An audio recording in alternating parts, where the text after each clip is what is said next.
There are essentially 5 ways to count cells. The first one starting is count A.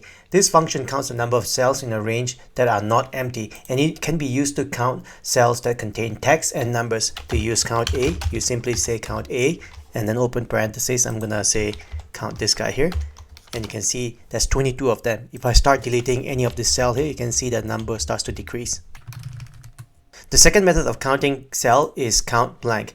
And as the name implies, it's used to count the number of blanks in your selected range here. So to use that, you say count blank and open parenthesis. So let's say I'm going to select zone for this one here and hit enter. You can see under zone column, there's no blank. But if I start introducing blanks here, you can see the number of blanks starts to increase.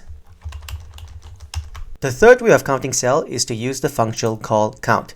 It simply counts the number of cells in a range that contains number. To use the count, you call the function called count and then basically select your data set with numbers in it, and you can see there's 22 of them.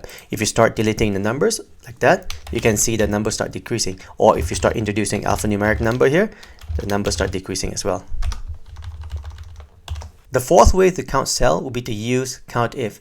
CountIF is basically a function that counts the number of cells in a range that meet a specific criteria, generally just one criteria. To use CountIF, you're going to say CountIF, open parenthesis, and basically say I'm going to find the zone. I'm going to have to select the zone range here, and then basically say south here like this, and hit enter. You can see there's 7 south. Alternatively, you can also use CountIF as a string itself. CountIF, and do the same thing again, say north, the zone again, and you can use the text itself, say maybe say east like this.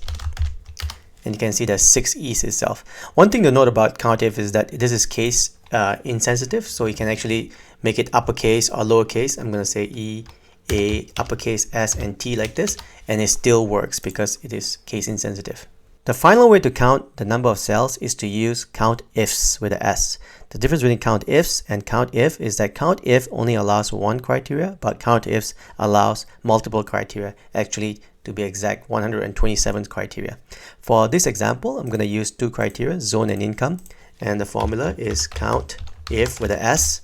First argument will be the zone. I'm going to select the range for the zone here like this on my table, and then the criteria is north. And the second one would be the income. I'm going to select the range for the income, and the criteria would be less than or equal to 100,000 like this, and close parenthesis and hit enter, and that's how you count with multiple criteria.